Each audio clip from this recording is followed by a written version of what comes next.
The American Broadcasting Company presents Tales of Tomorrow.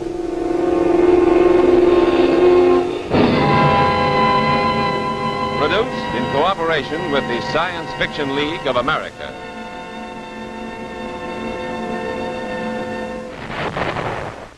Peace. But the sound of marching feet continues in Europe. Refugees, millions of them displaced, wandering aimlessly across the war-torn face of Europe, seeking only food to keep alive. Any shelter amongst ruins in which to sleep, anything to clothe little bodies. Today, 12 millions are displaced in Europe alone.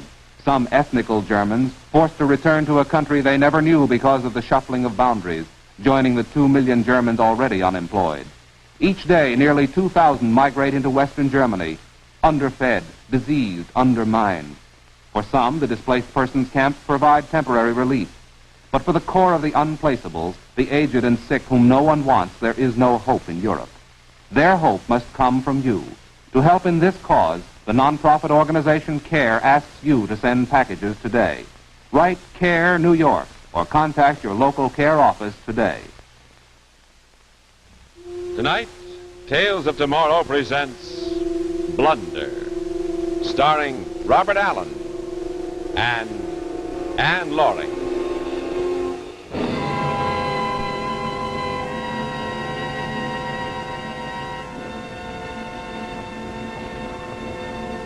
Ladies and gentlemen, this is the Earth. Just as it might look if you were standing on the planet Venus instead of being here in this planetarium. Earth being 25 million miles from Venus, our planet would not look much bigger than a giant. And even at that, there wouldn't be many days on Venus when the atmosphere would let you see as much of it as this. Now, we have had so many questions about what might happen if an atomic explosion got out of hand, or if a comet came swinging our way and made a collision, that we have made an arrangement to let you see how it might look from out in space. Of course, you must understand, this isn't anything that's going to happen. The interesting thing is that it wouldn't look like much at all, even if it did happen. Just some light flaring up like this. And perhaps going on that way for a few million years. Or maybe just scattering off into gas in no time at all. The mathematical odds against a comet or a wild star swinging into the Earth's orbit are enormous. And of course, there isn't any human being foolish enough to touch off anything that might get all the way out of control, even with the A-bomb and the H-bomb. No, scientists believe that the end of the world, when it comes, will be a natural one, not man-made. And it will not come for a matter of some 15 billion years. So I suppose we can all just sit back and relax. Of course, there isn't any human being foolish enough.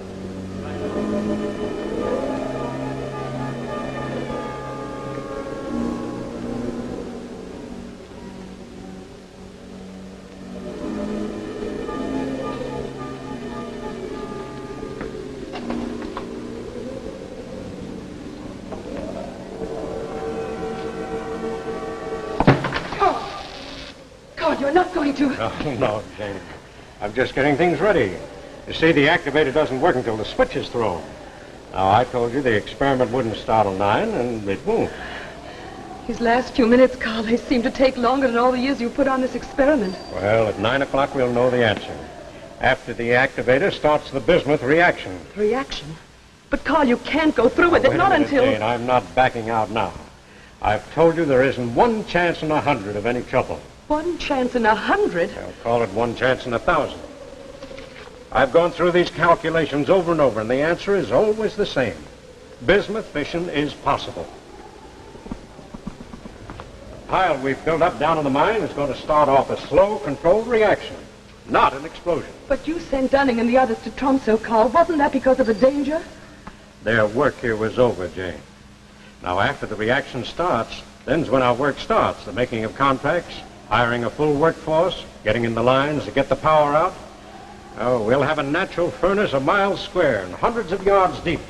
The whole Arctic Ocean to draw on to supply power for all of Scandinavia. Everson, Dunning and Company's going to be big business, Jane. Very big business. I didn't have to make any contracts in Tromsø, Carl. But you wanted to send me away, too. Well, we're stuck out here in the wilderness, darling. Why should a man ask his wife to stay here Yes, Carl, why should you ask me to stay here when that... I never could fool you, could I? You're not sure, are you, Carl? No, don't try to fool me. You're worried, too. Well, all right. Maybe there is one chance in 100 of trouble. I don't suppose there's any point in not facing up to it now. Well, then you do admit that this could go wrong, Carl. That this particular way could be more dangerous than all they've done with uranium and all the other elements. Yes, there is a remote possibility that by splitting the bismuth atom, we might touch off oxygen. Oh. Touch off oxygen? Oh, now, wait a minute, Jane. I just said there was a remote possibility. Theoretically, the sun could explode tomorrow, but it isn't likely. Well, this is the same. But oxygen's everywhere. It's in the air. It's in water. Why, Carl, the whole world could become a gigantic atom bomb. That's right. Well, then shouldn't you be reading more data, Carl? I mean, you always used to check and recheck your information, and this time you haven't even paid any attention. Carl, there were reports from Dunning and the others, and you haven't even read them. Why, if Joaquim Ortega gives up on this, well, mightn't the danger be the very reason? I don't know that anybody's given up, Anne. Things that are published are months, years behind events, and I could read myself blind and not be 1 millimeter further ahead than I am tonight. And what's the point of reading anything when it's so heavily censored? Oh, look, Jane. This dinner was supposed to be a party, wasn't it? Carl, listen to me. You and Dunning have been working here in secret, but outside there are... The secret stage is over, Jane. My final report has probably already been published. Ortega and Stackpole have most likely already seen it. Now, if they want me to hold up the experiment, Jane, it's too late. There's a time for study and a time for action. We've come to the time for action.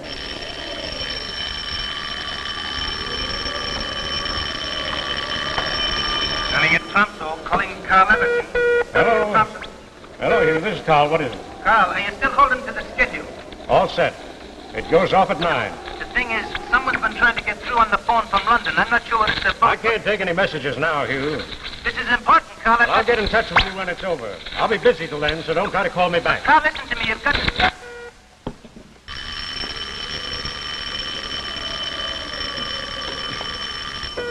Look, Hugh, I told you no more talk till it's over. But there's a call from London, Carl. I'm cutting out all the way now, so you'll be just wasting your time if you try to get me back. But, Carl, listen, you've got...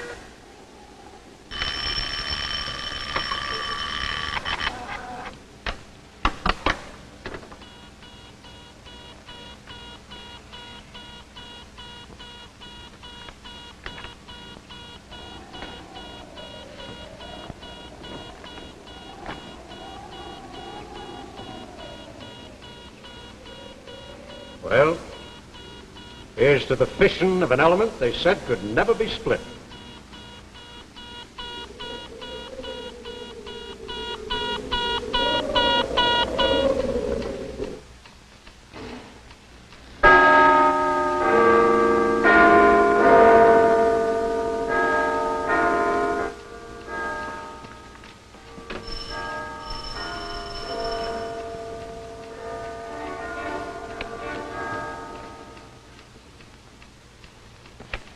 Dr. Ling, open up. Hurry.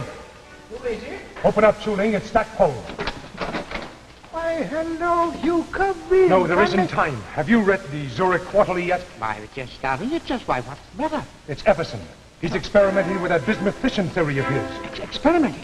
Yes, I know. It'll set off an oxygen reaction. We know it, but Everson doesn't. How far has he gone? I don't know. I've been trying to get Dunning on the telephone all day. I can't get through. Well, what shall we do?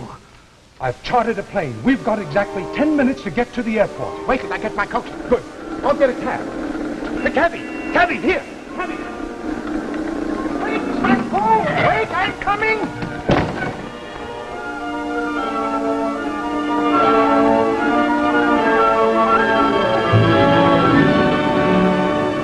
Grandfather, I think you better... In the old stories, Elena, the princess always kissed the one who was sleeping. Grandfather, I didn't mean to wake you. I was just leaving the afternoon mail. Oh, I'm wrong. It was always the princess who was kissed. The famous Dr. Ortega is never wrong.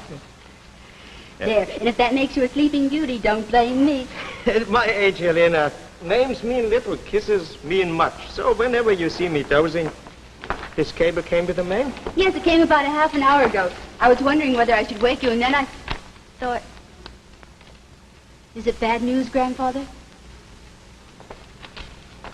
Grandfather, the cable, is it bad news?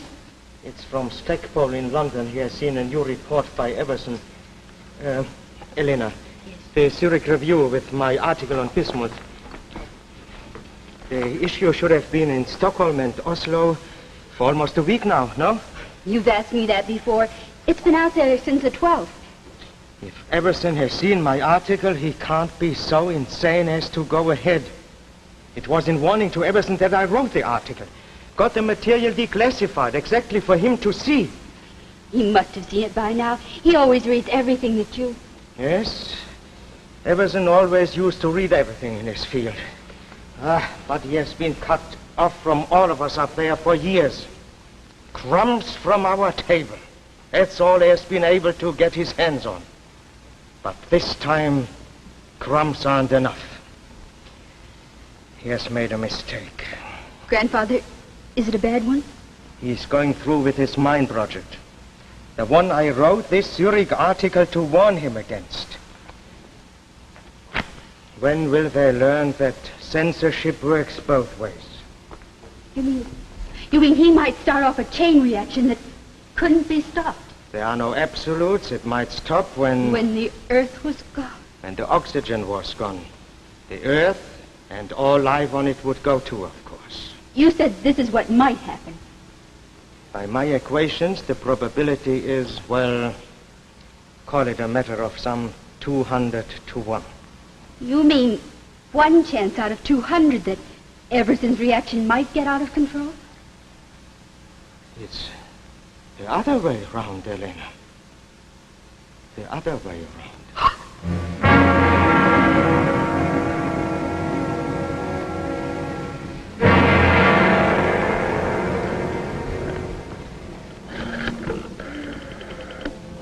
Operator, this is Joachim Ortega calling. I want to put in a person-to-person call to Washington. To the President. Yes? The President of the United States. Dunning, you don't seem to understand. It's a disastrous mistake that Everson's made. Chuling and I have flown here from London to try and stop him in time. Aye, that I can understand. You can They're all great lads for stopping things. You can read it for yourself here in this article Ortega put out. Everson hasn't allowed for the factor of K under pressure. I'm an engineer, Stackpole, not a nuclear physicist like yourself and your friend here.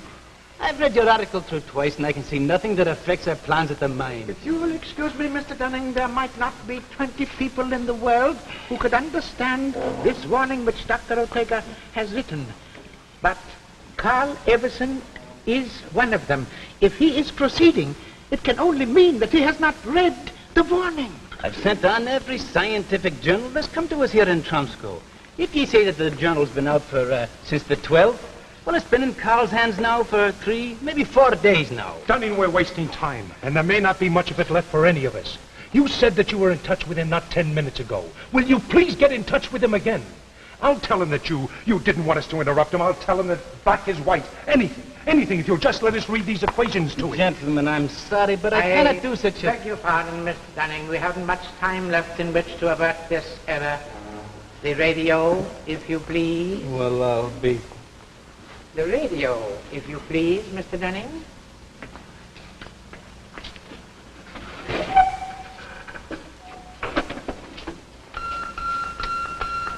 Dunning at Tromsø, calling Carl Everson. Dunning at Tromsø, calling Carl Everson.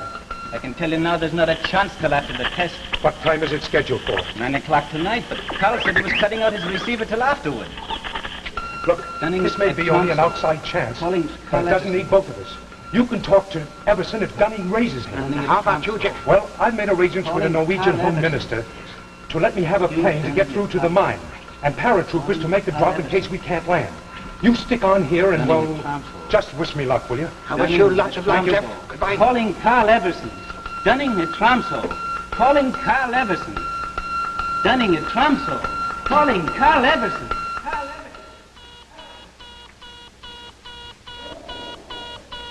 Jane, can't you remember that this is a celebration? In exactly 18 minutes, we'll be showing the world a wonder that'll still be supplying light and heat and power for centuries to come. What about the children, Carl? What happens to the children of the world? Well, they'll be born into a world of plenty. Food, heat, shelter for all. No, I mean, if this goes wrong. It can't go wrong. But, Carl, if it does. If it does, Jane, and that's a very big if, there won't be time for them to suffer. I think I'd like my drink now, Carl.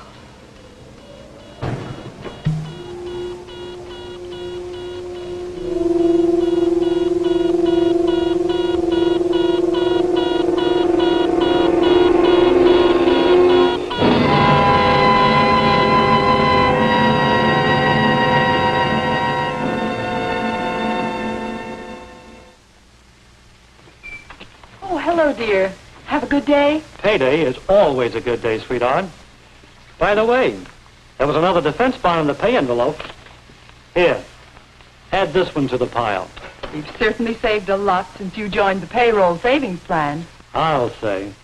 In times like these, the only way to save is to save before we spend.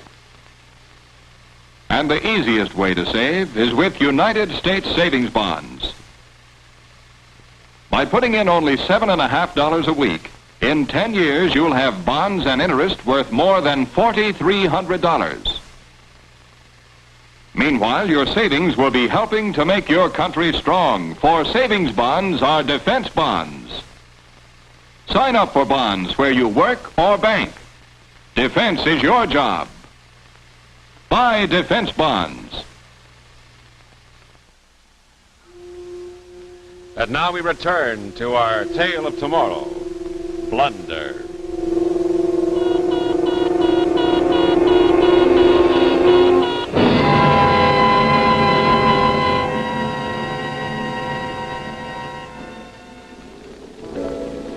When the autumn weather turns leaves to flame, one hasn't got time for the waiting game. Oh, the days dwindle down to a precious few. September, November, and these few precious days I'll spend with you. These precious days I'll spend. We interrupt this program to relay an urgent warning to Carl Everson. To Carl Everson, to Carl Everson. Dr. Ortega of America asks you to hold off until he can talk with you. Don't start the reaction. Hold off and call Tromso. Dr. Ortega asks you to hold off and call Tromso.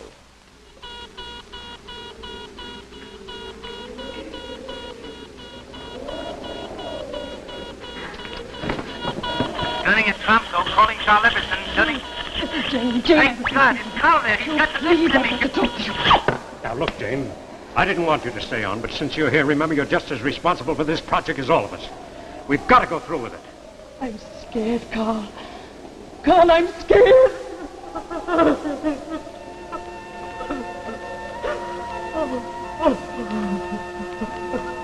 I'm sorry. I just keep thinking about those children. Look, don't you think that I think of them too? Look, Jane, there was a time when I would have waited to check with Ortega and Stackpole. But now it's different. There's a limit to what I can tell them. There's a limit to what they can explain to me. They publish things, sure. Yes, darling, they do publish a little, but what? But it's just the scraps, darling. In Moscow and Leningrad, they can't even publish scraps. But if I can once show them that bismuth fission is a workable, existing reality, I'll make them all talk.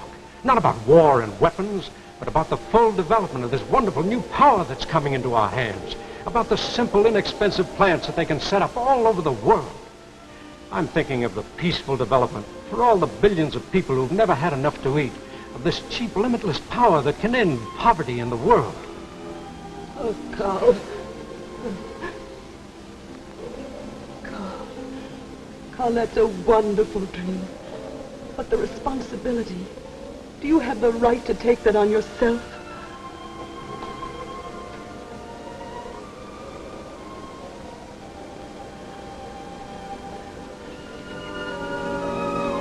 Hugh Dunning said that someone was trying to reach him from London. Well, mightn't there just be some factor that you haven't taken into account? Oh, darling, if you just talk to Hugh once more. What good will that do, darling? We know this is going to work. It's for all those children, for the whole world. It's got to work.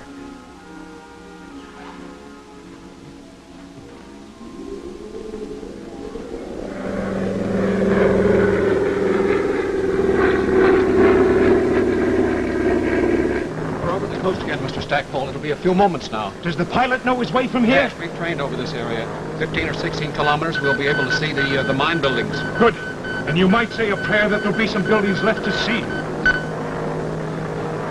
Carl Everson. This is Jeff Stackpole. Calling Carl Everson. Jeff Stackpole calling Carl Everson. Ortega says, don't set off the reaction. You're forgetting a factor of K. You're forgetting a factor of... There's something wrong with the radio. Wait a minute. Oh, yes, here he is. You got it? Carl Everson. This is Jeff Stackpole. Coming in on a plane. We'll be in over the mine within minutes. We'll land by paratroop in the open spaces just north of you. Carl Everson, this is Jeff Stackpole. Stackpole calling Carl Everson. Stackpole calling Carl Everson. Stackpole calling Carl Everson. They haven't. Well, please have them keep trying. Yes, it's top priority and very urgent. Thank you.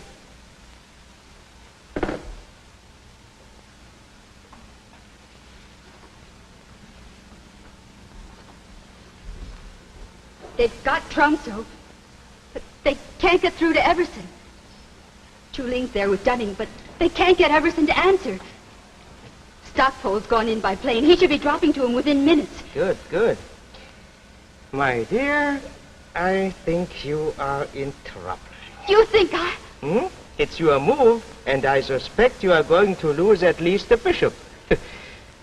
Grandfather, you just said that the whole world was in danger, that within minutes we all could be blown to nothing. And yet you can sit here over a chessboard and say...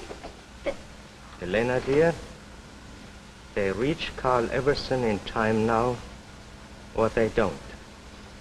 If they don't, there's no remedy that can be devised against this irretrievable blunder. So, let's see about your bishop. But, Grandfather, there must be something that we There's nothing more now. Not from here. What can be done is being done. Perhaps we've all been afraid too long. Now, I have regrets, but there seems very little fear left. Regrets? Big ones, little ones. I could wish to have seen you married. The new strain of melons we are trying out in the garden, how they'll turn out. Those are two of the big ones.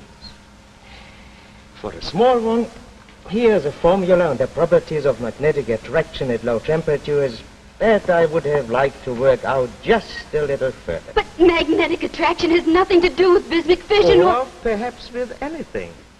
But I'm still curious.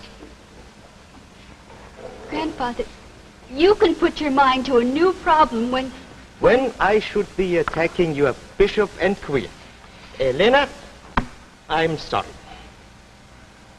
But it's still your move. You think I'm going to lose the bishop?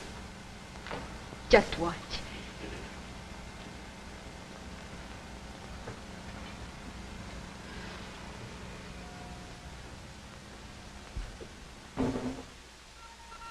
Urgent warning to Carl Everson. Urgent warning to Carl Everson. Don't touch off the reaction.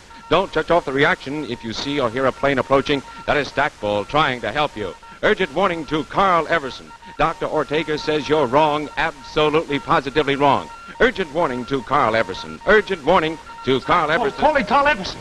Stackpole calling Carl Everson. Jump.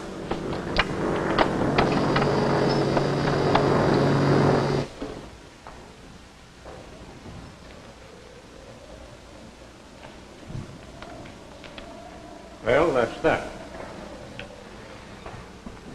Well, it's just minus 52 seconds, darling. Carl, after it happens, will it be long before we...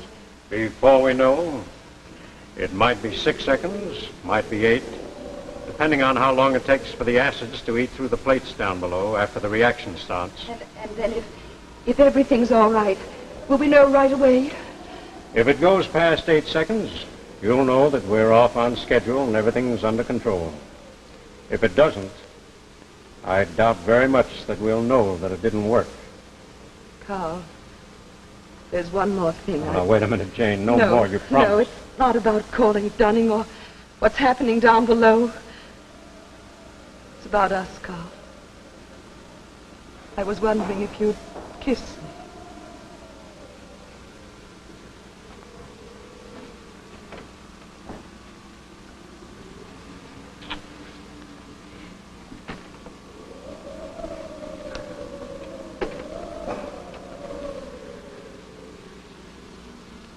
Jane, if you say now that I shouldn't... No.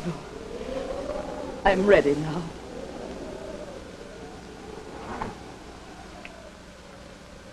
It's time.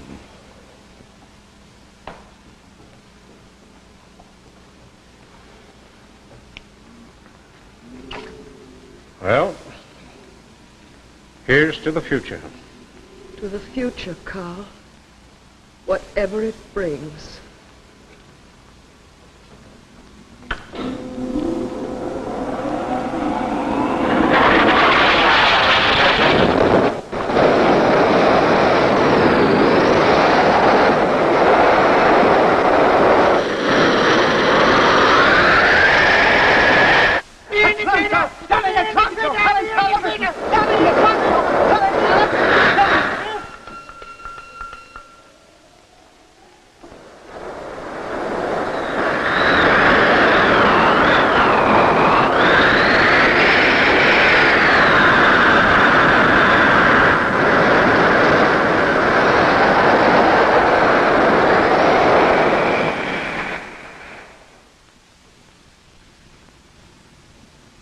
And of course, there isn't any human being foolish enough to experiment with atomic fission.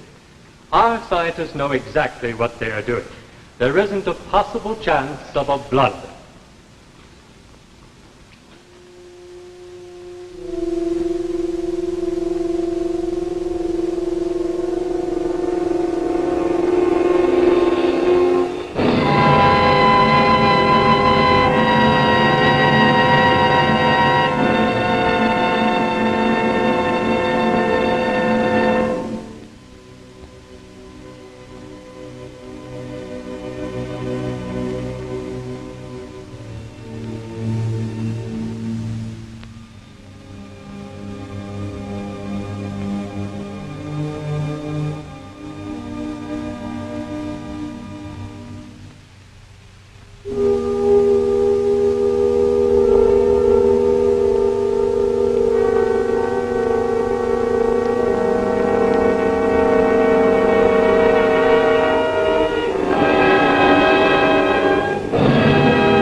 Tune in next week at this same time when Tales of Tomorrow will bring into your home an exciting television play, A Child is Crying. Mr. Walter Abel stars in this gripping story of a youngster upon whom depends the security of the United States. Remember Tales of Tomorrow next week at this same time. The preceding program, originally telecast by ABC in New York, has come to you by special video recording. This is ABC, the American Broadcasting Company.